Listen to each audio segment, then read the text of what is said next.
warahmatullahi taala wabarakatuh. Assalamualaikum warahmatullahi wabarakatuh. Alhamdulillah.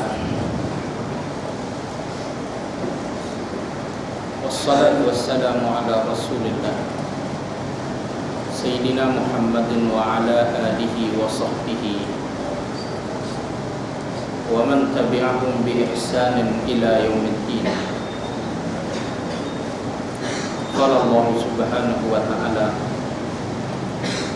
innal ladzina qalu rabbuna Allah thumma istaqamu tatanazzalu 'alaihimul malaikah alla takhafu wa la tahzanu wa abshiru bil jannati allati kuntum tu'adun.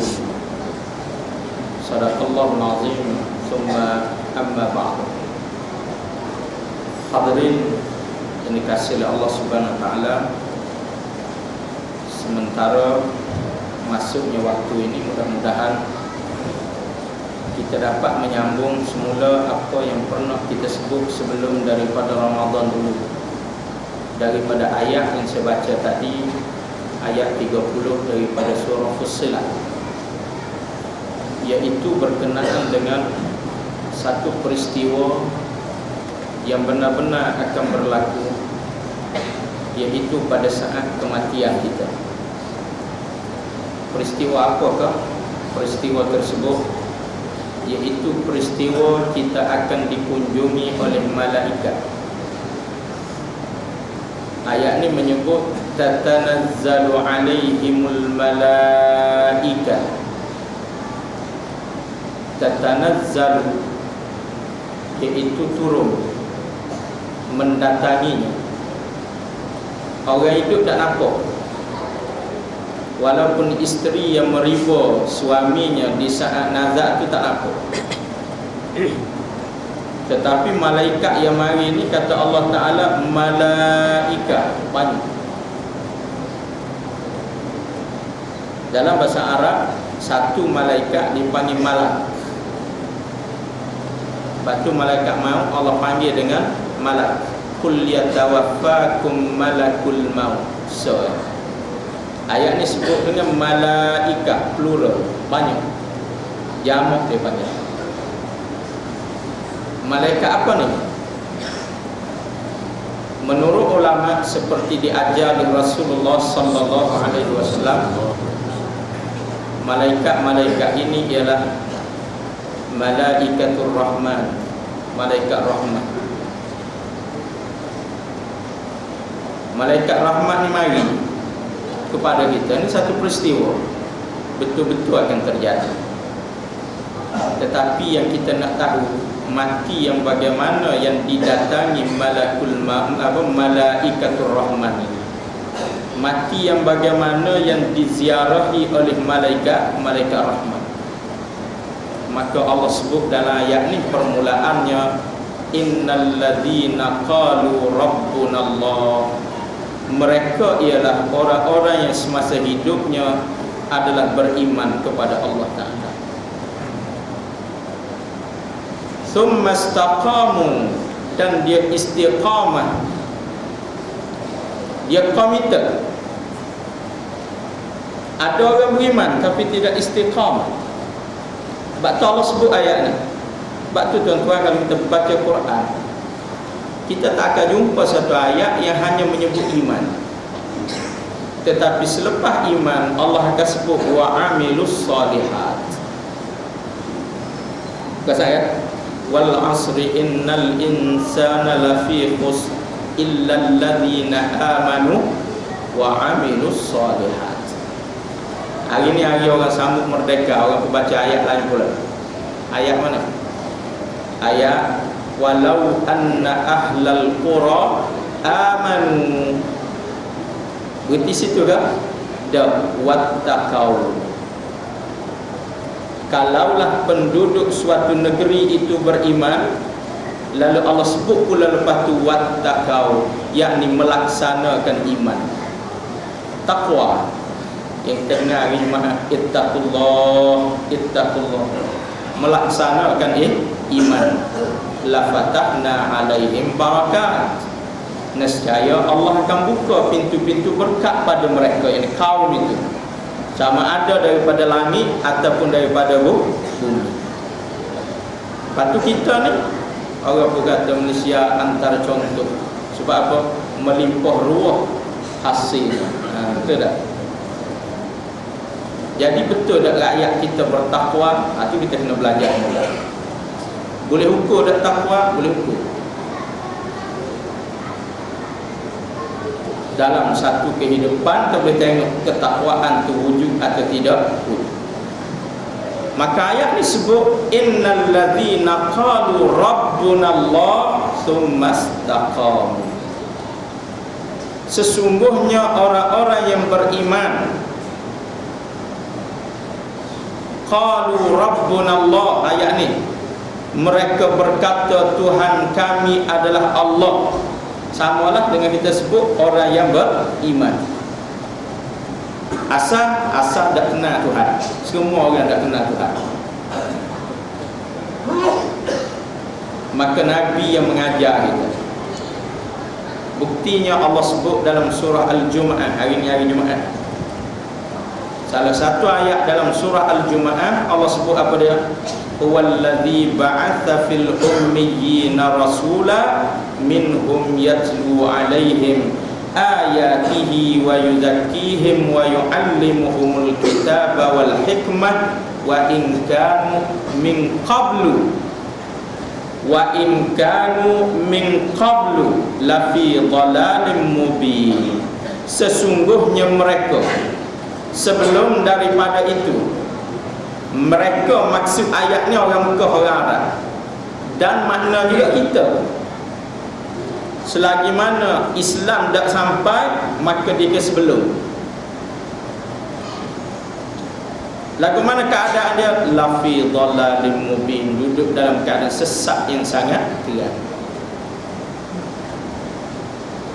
Maka bila kita dapat hidayah, Allah sebut dalam ayat ni Nabi yang membacakan ayat Allah. Wa yu'allimuhumul kitab, yang mengajar mereka kitab. Orang Mekah dulu beriman dengan Tuhan, tapi banyak latamanna uzza. Maka Nabi mari bacakan ayat qul huwallahu ahad. Katakan Allah itu satu. Orang Mekah sebelum ni beriman dengan Tuhan, tapi Tuhan yang berharap pada manusia. Pelik kan? Berhala tu kalau nak alih, dia tak gerak sendiri.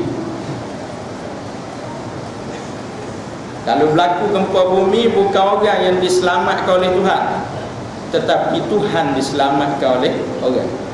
Kalau tak ada selamat, dengan Tuhan tu hancur tu. Boleh faham? Maka Allah pun sebut Allahus Samad. Tuhan lah sebenarnya tempat manusia gantung, bukan Tuhan gantung pada manusia. Sebelum tu orang terpengaruh dengan Tuhan jenis Kristian, Tuhan jenis Yahudi, Tuhan jenis Majusi. Allah pun sebut lagi lam yalid wa lam yulad. Sebelum pada tu Tuhan ada rupa macam-macam. Muka monyet pun ada, perut bucik pula tu, tangan 14. Walam yakul lahu kufuwan ahad. Satu surah 5 ayat telah menghapuskan segala kepercayaan karut seluruh dunia. Hanya 5 ayat dalam bentuk pantun. Kalau kita ngaji bahasa Arab, dalam bentuk syair, 5 patah perkataan Allah. Maka ni dimaksudkan wa yu'allimuhumul kitab. Nabi ajar. Sebelum tu tak ada orang tahu. Maka kita ni tak tahu, lalu diberi tahu, maka kita pun mendapat tahu. Apa kita dapat tahu? Berhala bukan Tuhan, pokok peta, pokok jering bukan Tuhan, bulan bintang bukan Tuhan. Tuhan ialah Allah. Maka sebab tu Allah tegaslah ayat ni innal ladzina qalu rabbunallah. Mereka adalah orang yang berkata Tuhan kami ialah Allah. Apa makna? Beriman. Habis dah ke sini dah. Thumma, dalam bahasa Arab thumma, thum, tha, mim. dia panggil tabi' ataupun ataf. Bahasa Melayu panggil penyambung kata, di mana ia bertujuan bagi petulisan perkataan keterangan selepasnya menyempurnakan makna sebelum. Lepas ambil gelas itu, ajem tak tahu nak apa tu dah, kemudian letakkan di sebelah kanan. Faham tak? Faham tak? Betul kan? Ambil gelas tu senyap. Bengong kan? Maka summa ini ada merupakan kaedah percakapan. Maka Allah sebut innal ladzina qalu rabbuna Allah summa istaqam. Orang yang berkata Tuhannya Allah kemudian dia istiqamah dengan Allah. Hak ni penting. Kenapa? Ayat ini dalam bentuk pengumuman. Baik. Ayat kita baca 30 ni pengumuman. Siapa yang menyempurnakan kerja sebanyak 300 hari setahun, kata pengurus syarikat, maka dia layak untuk kenaikan gaji. Berarti kalau kerja 290 hari tak layak, 299 hari tak layak. Dan ia berarti setiap pekerja mesti mencapai jumlah hari tersebut. Betul kan? Tapi lagu mana kita interaksi kita dengan Quran biasanya? Peduli tak? Galib tak? Galib tak peduli. Betul kan? Tak peduli. Tuan hadirin dikasihi Allah. Loceng ni pun dah mengganggu istiqamah. Fasabrun jami. Sabar itu yang terbaik Allah ajar, betul kan? Kalau tak mampu juga nak sabar, sebutlah la haula wala quwwata illa billah. Ya Allah bagi ajar kan? Tak sabarnya nak balik. La haula, tidak ada upaya, wala quwwata, tidak ada kekuatan, illa billah, malaikat Allah akan kurniakan kepada kita. Maka lepas tu bolehlah kesabaran. Baik tuan-tuan. Apa hari ni masa cuti kan? Hari ni cuti. Saya dengar tadi hari ni dengar forum tentang Merdeka. Seorang doktor daripada Universiti Melaya ini disebut salah satu perkara yang wajib kita buat pada hari Merdeka ialah memperbanyakkan majlis ilmu. Jadi pelik sikit. Hak biasanya memperbanyakkan konsert. Ada dari IK bagi tadi kan, banyakkan majlis ilmu. Tak tahu sejauh mana orang nak sambut, buat banyak majlis ilmu. Jadi kebetulan pula hari ni hari Jumaat kita ada double, itu khutbah dan juga tazkirah. Hak khutbah wajib, tazkirah sunat asalnya, tetapi bila dia jadi ilmu, hukum dia jadi wajib juga. Tapi kita dua-dua tidur. Tengok soalan kita lah. Masa tazkirah okey lagi, masa khutbah confirm tidur lah. Kan, confirm tidur. Sebab tu ulama sepegang kayu tu. Sebab apa? Nak katak mimbar, tekan supaya bangun. Ni pegang kayu tak ada fungsi. Betul tak? Pegang ya, sama macam orang masuk kawat tentera kan. Cokmat tu dah. Pegang. Ni tuan-tuan hadirin dikasihi Allah Subhanahu taala. Boleh tak? Sikit lagi. Depan ni banyak lagi kosong. Nabi sebut dalam hadis yang sahih, seorang lelaki telah datang ke majlis Nabi, fara'a furjatan fil halqati. Dia nampak satu tempat kosong, maka dia mari. Fajalasa fiha, dia duduk situ. Nabi jawab, fa'awa ilallah, perbuatan dia adalah mendampingi Allah. Maksud perbuatan dia tu apa jadi? Nabi sebut fa'awahullah, maka Allah juga akan berdamping dengan dia. Allah sayang. Kalau ada tempat kosong mari. Kalau tak ada tempat kosong, hak duduk belakang, Nabi sebut fastahya, dia malu dengan Allah. Maka apa jadi? Kata Nabi, fastahyallahu minhu, Allah juga malu dengannya. Allahu akbar. Satu hadis yang sahih riwayat Bukhari diceritakan oleh Abi Waqid. Baik, hadirin dikasihi Allah. Mengapa kita nak fikir sangat benda ni? Dulu masa mula-mula kita sebut dulu kerana kita selalu doa dengan Allahumma khtim lana bi husnil khatimah. Hari-hari kita minta, hey Tuhan, aku kalau boleh nak mati dengan mati yang paling baik.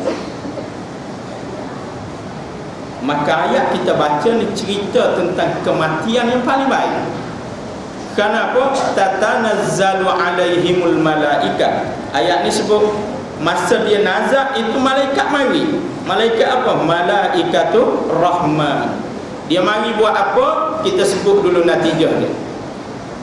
Alla takhafu wa la tahzanu. Malaikat memberi motivasi. Mati-mati ni semua ketakutan. Meninggalkan dunia, meninggalkan harta, meninggalkan keluarga, nak pergi ke satu tempat. Hadis lain sebut satu hari Nabi masuk dalam masjid, kata Abi Sa'id Al-Khudri radhiyallahu anhu, fara'an nasa ka'annahum yaktashirun. Nabi masuk, Nabi tengok sahabat-sahabat dia, ka'annahum yaktashirun, seperti sedang bergelak ketawa terlalu gembira. Nabi masuk dalam masjid, tengok sahabat, suka, menyebabkan Nabi cemas. Sahabat dulu ketawa, confirm bukan isu rasuah. Sahabat duduk dalam masjid, mereka gembira kerana layak bergembira, tapi tempat tak kena mana? Masjid. Masjid tempat orang beriktikaf. Sebab tu kalau masuk masjid makruh bagi salam, hukum, kerana mengganggu ibadat orang lain, tak boleh. Sampai pintu masjid, adakah sedang kita ada Assalamualaikum, makruh hukum, tak haram, makruh, kerana dia telah memotong ibadat orang. Lepas tu dia pergi salam pula. Ni bid'ah. Dah lah yang potong ibadat, dia pergi salam pula, terganggu. Boleh faham? Masuk masjid, kita sendiri kena beriktikaf, kena semayang sunat tahiyatul masjid. Maka sahabat ni suka. Lalu Nabi kata, ama innakum law aktsartum min dzikri hadhimil ladzat la syagalakum amma ara fa aktsiru min dzikri hadhimil ladzat al maut. Nabi kata, kamu semua ni, kalaulah kamu mengingatkan satu perkara yang boleh memotong kegembiraan kamu. Ada benda kalau kita sebut semakin gembira, ada benda kalau disebut dia potong kegembiraan. Apa benda? Lazim manusia, kata Nabi, maut, kematian. Betul kan? Baru ni kat raya, sahabat selalu tu cerita sebelum raya, tiada lagi Idul Fitri baginya. Sedap-sedap dia, pandai-pandai dia tulis. Idul Fitri baginya sudah suram. Sebab apa? Cerita kematian sebelumnya. Betul kan? Mati ni memotongkan kegembiraan dia. Nabi kata, kalau kamu buat benda tu, kamu tidak seperti aku tengok sekarang. Tidak akan, kata Nabi sallallahu alaihi wasallam. Kalau dengar cerita mati suka, memang gila dah orang. Orang tak akan buat lagi. Maka oleh itu perbanyakkanlah mengingati mati. Sebab tu di antara zikir ialah mengingati mati. Zikir ni jarang orang buat. Mengingati mati. Lalu Nabi pun sebut, fa innahu lam ya'ti 'alal qabri yaumun illa takallama fayaqul. Abi Sa'id Al-Khudri pun cerita, Nabi berkata lagi kepada sahabatnya, kerana tidak berlalu satu hari pun ke atas kubur, malaikat kubur itu sebenarnya bercakap, kata Nabi sallallahu alaihi wasallam. Ini perkara sam'iyah, kita tak dengar Nabi wajib iman kerana diberitahu oleh Nabi sallallahu alaihi wasallam. Rupanya kubur ni cakap, tapi kita tak dengar. Kalau kita dengar, tak jadi seperti tengok hari ni. Kubur kata apa? Ana baitul wahdah wa ana baitul ghurbah wa ana baitul turab wa ana baitud dud, kata Nabi sallallahu alaihi wasallam. Kubur sebenarnya tiap-tiap hari dia buat announcement. Bila kita lalu ya, kubur sebenarnya sedang memberitahu kita apa? Ketahuilah aku ini tempat baitu yang akan menjadi rumah kepada kamu. Memang satu hari kubur adalah rumah kita. Tapi ingat, ana baitul wahdah, di sini keseorangan. Wa ana baitul ghurbah, ingat di sini adalah pengasingan.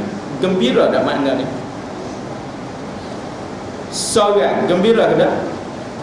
Pengasingan gembira ke tak? Wa ana baitut turab, ingat di sini hanya tanah. Wa ana baitud dud, ingat di sini hanya tempat tinggal ulat-ulat kancing saja. Gembira ke tak? Tak. Maka orang nak mati tak dengan makna ni, kamu. Maka sebab tu manusia tak mau mati.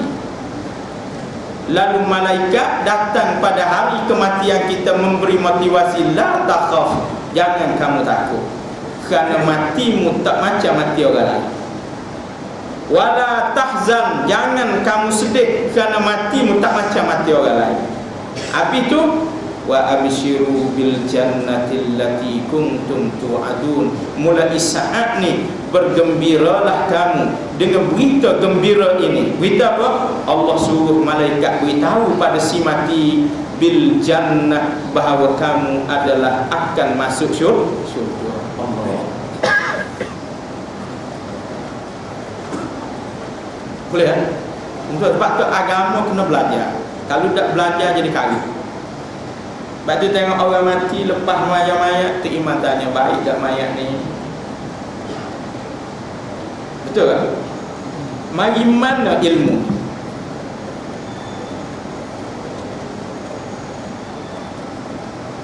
Nabi ajar seorang mayat bila diusung ke perkuburan, lalu orang kampung beri penyaksian, orang hak tengok. Lalu depan rumah ni tuan rumah kata jahat mamah ni. Lalu depan rumah ni jahat orang ni. Boleh? Atau bila orang usung mayat, Nabi kata orang kampung hak tengok, orang hak tengok dia kata baik dia ni. Maka penyaksian itu dikira oleh Allah Subhanahu wa taala. Hak tu Nabi ajar. Bukan tanya lepas mati. Kerana ramai mana hak mati dalam maksiat tu iman tanya begitu juga. Baik tak mayat ni mati tengah lari daripada penguat kuasaan Jais. Apa dia? Berkhaluat. Terjun tingkat jatuh mati. Tu iman tanya baik tak mayat ni. Jadi betul tak muamalat tu? Tak betul. Orang kata boleh husnuzan. Husnuzan bab lain. Boleh faham ni? Husnuzan bab lain. Dia tak betul. Ni benda penting. Tu imam mati buat tahlil, hak tak dimati pun buat tahlil. Serupa ada majlis tahlil, serupa. Sedangkan akibat kematian berbeza. Bab terjadi gini ni sebab kita tak pernah tengok lagu mana Allah ajar hari kematian.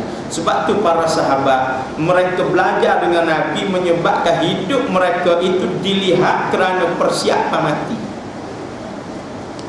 Bila kita tak mengaji, hidup tak ada persiapan mati, lepas mati baru ajar nak bersiap mati. Sebab tu jahat mana orang lepas mati dia pisah juga 7 hari buat tahlil. Betul kan? Setahun sekali, sebulan bulan Ramadan buat tahlil. Kita lalu ke kubur-kubur di kampung-kampung habis batu nisan disarung kain putih. Bapa pergi kapal batu nisan pula. Mari mana ajaran ni semua? Baru kita teringat orang ni nak pada rahmat masih hidup. Maka ayat yang sedang kita baca surah Fussilat ini dan banyak lagi ayat-ayat lain dalam Quran yang menerangkannya, cerita kalau mu nak mati baik, bersiaplah sebelum mati. Sebab tu khatib biasa zaman dulu ada satu buku khutbah kuning dah buku tu lah ni, dia terang masih pakai.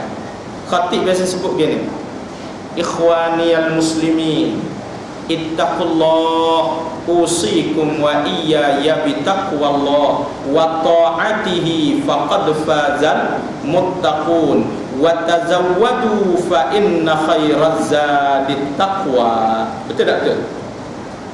Melayu ni tak faham Arab dan tak cakap Arab tapi ingat kataan ni. Kenapa? Dia adalah teks khutbah. Seperti mana kita kalau lupa belah barat ni dia sedar kat mana? Ibadallah. Dia sedar situ tu kan. Pakat bangun belaka apa? Nak habis dah tu, nak habis dah tu. Kan? Ibadallah, innallaha ya'muru bil adli wal ihsan. Orang tak hafal Quran, ingat ayat ni sah. Kenapa? Kerana rutin tiap-tiap hari Jumaat.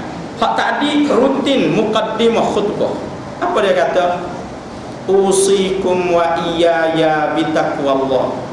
Aku berpesan kepada diriku dan diri kamu semua. Khatib. Ada khatib dia tak tahu apa makna ni, tapi dia baca apa? Teks. Nak pesan dengan apa? Bitaqwallah, supaya bertakwa dengan Allah. Wa tazawwadu, bersiaplah kamu, berbekallah kamu, buatlah persiapan. Tu maksud khatib. Fa inna khairaz zadi at-taqwa, kerana sebaik-baik persiapan adalah takwa. Sebab tu Sayyidina Ali radhiyallahu anhu, sikit lagi ya. Sayyidina Ali ni Nabi panggil dia sebagai kanzun, khazanah ilmu, penyimpan. Dua orang anak beranak Nabi hak jadi alim masa tu, Sayyidina Ali dengan Ibnu Abbas. Dua-dua ni sepupu Nabi sallallahu alaihi wasallam. Ali beriman ketika berusia 9 tahun.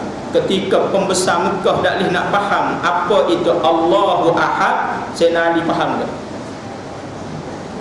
Ketika orang lain tak faham makna tawakal, Sayyidina Ali faham dah makna tawakal. Dan dia ada seorang lagi sepupu, Abdullah bin Abbas, juga menjadi alim waktu kanak-kanak. Sehingga Sayyidina Umar pernah tegur Nabi, ya Rasulullah, budak kecil ni menyertai mesyuarat kita ke orang tua-tua. Allah. Umar tanya, sebab apa? Ibnu Abbas masih kanak-kanak masa itu. Maka Sayyidina Ali pernah memberitahu pada kita ilmu berkenaan takwa ada 4 dia. Pertama, al-khawfu minal jalil. Orang tu mesti takut sungguh pada Tuhan. Maknanya nak buat sebenda kena ingat Tuhan.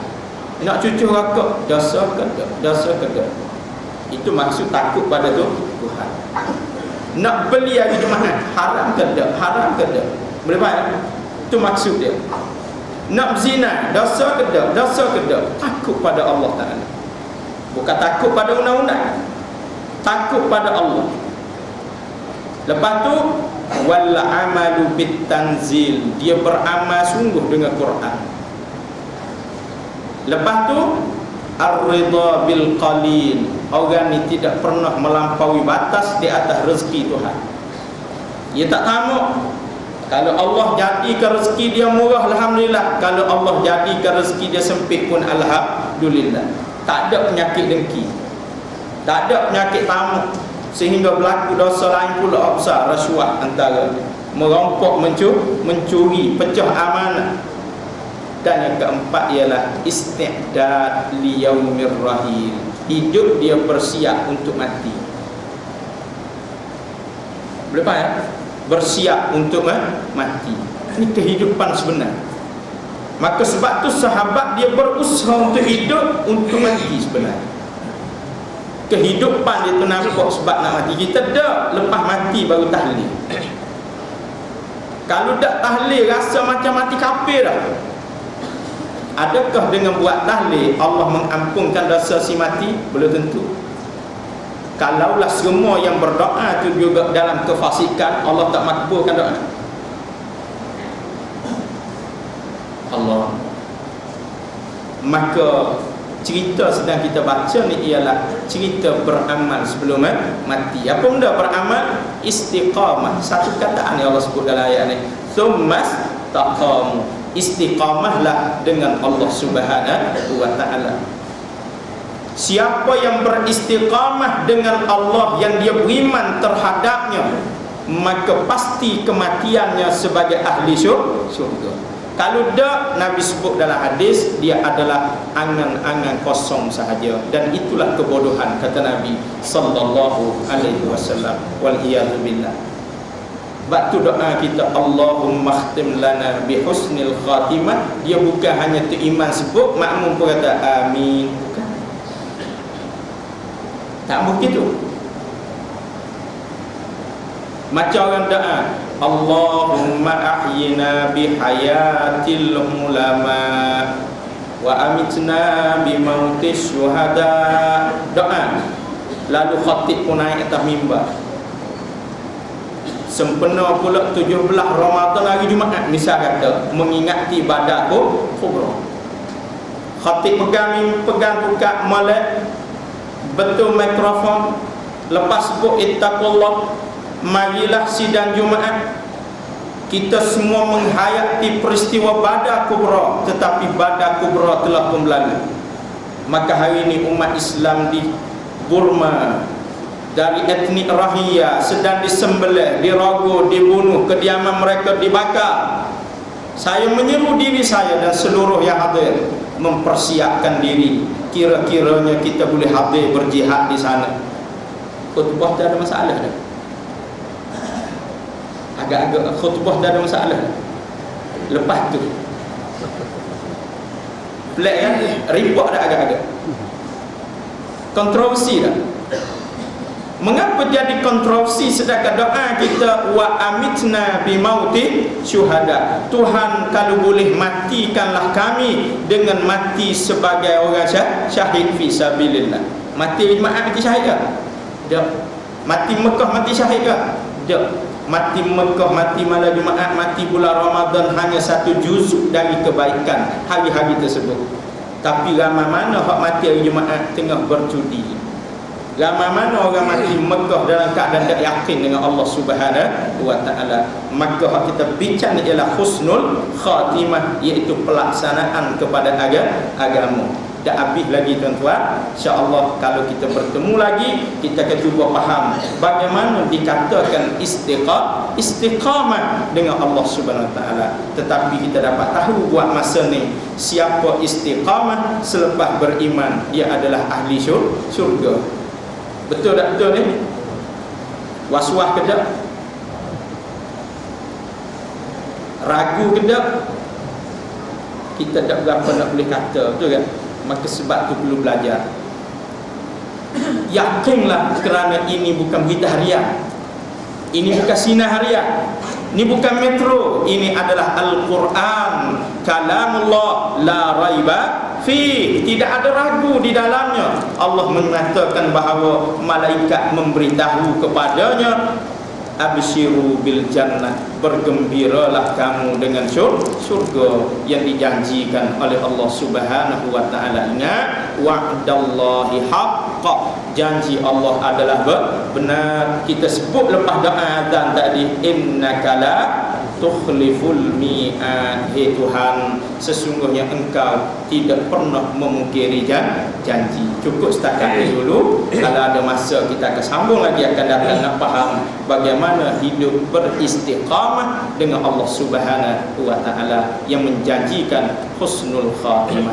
Barakallahu li wa lakum bil Qur'anil azim wa nafa'ani wa iyyakum bima fihi minal ayati wadh-dhikril hakim wa taqabbala minni wa minkum tilawatah innahu huwas samiul alim.